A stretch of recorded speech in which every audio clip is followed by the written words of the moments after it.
Hello friends, मेरा नाम है ध्रुव और आज हम पढ़ेंगे प्लानिंग प्रोसेस के बारे में। प्लानिंग का मतलब होता है जिसमें हम फ्यूचर के लिए ऑब्जेक्टिव सेटअप करते हैं और इसी प्लानिंग के कुछ स्टेप्स होते हैं, आज हम उसे पढ़ेंगे। सबसे पहला स्टेप होता है सेटिंग अप ऑफ ऑब्जेक्टिव। इसमें हम हमारी ऑर्गेनाइजेशन का गोल सेटअप करते हैं कि हमें आने वाले टाइम में, आने वाले फ्यूचर में हमें कंपनी में क्या चाहिए। हर किसी का अपना अपना गोल हो सकता है। जैसे कुछ कंपनी का क्वांटिटेटिव टर्म्स में ऑब्जेक्टिव हो सकता है, जैसे कि प्रॉफिट में इंक्रीज या फिर प्रोडक्टिविटी में इंक्रीज, या फिर क्वालिटेटिव टर्म्स में भी हो सकता है, जैसे कि गुडविल में इंक्रीज हो या कस्टमर की वैल्यू में या प्रोडक्ट की सुपीरियरिटी में इंक्रीज हो। तो सबका अपना अपना ऑब्जेक्टिव होता है। ये फर्स्ट और इम्पॉर्टेंट स्टेप होता है। सेकंड स्टेप होता है डेवलपिंग ऑफ प्रीमाइसेस। जब हम प्लानिंग करते हैं तो इसमें हम फ्यूचर के बारे में सोचते हैं, पर फ्यूचर तो हम अनसर्टेन होता है, कोई भी उसे 100% प्रेडिक्ट नहीं कर पाता।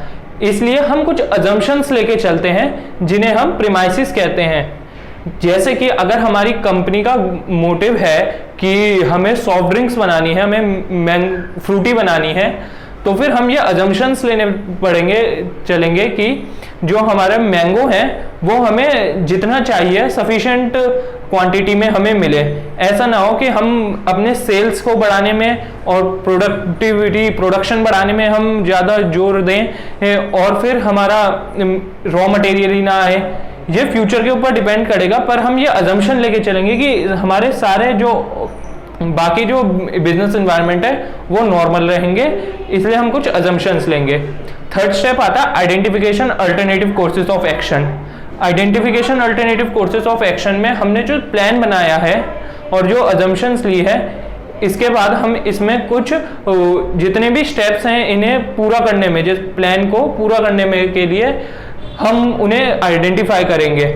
जैसे कि आप कोई भी काम कर सकते हो, उसे करने के कई सारे तरीके हो सकते हैं।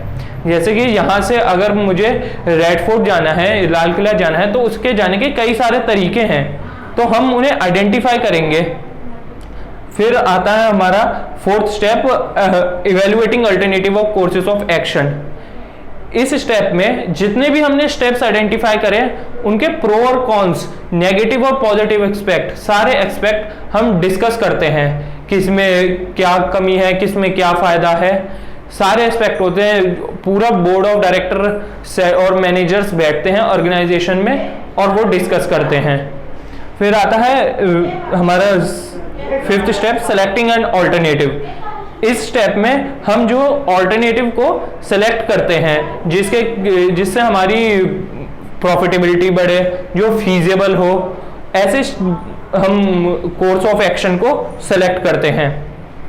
जो सेलेक्टिंग ऑन ऑल्टरनेटिव है वो हर किसी का अलग अलग हो सकता है। जैसे कुछ मैनेजर्स जो होते हैं वो अपने पुराने तरीकों में चलने में विश्वास करते हैं, पर कुछ मैनेजर इनोवेटिव आइडियाज पे चलते हैं, जो कि रिस्क लेके ज़्यादा इनोवेटिव आइडियाज लेते हैं। तो हर किसी मैनेजर का ये अपने एक्सपीरियंस पे और अपने बिहेवियर पे हर मैनेजर अलग लेता है। फिर आता है हमारा इम्प्लीमेंटिंग ऑफ प्लान। ये ऐसा प्रोसेस है जहाँ पे मैनेजमेंट के और फंक्शंस भी फोकस पे आते हैं। इसमें हम अपने प्लान को इम्प्लीमेंट करते हैं। हमारे सारे प्लान यहाँ पे इम्प्लीमेंट होते हैं जितने भी हमने बनाए हैं। हमारा लास्ट स्टेप आता है फॉलो अप एक्शन। जनरली जो हम प्लान बनाते हैं वो लॉन्ग टर्म होराइजन के लिए बनाते हैं, 5 साल के लिए, 10 साल के लिए, पर हमें प्लान्स बीच बीच में चेक भी करते रहने चाहिए कि वो ठीक काम कर रहे हैं कि नहीं कर रहे हैं। जिस प्लान में हम काम कर रहे हैं वो उस प्लान के हिसाब से हमारी कंपनी चल रही है कि नहीं चल रही है। इन सब के लिए हम फॉलो अप एक्शंस लेते हैं। Thank you.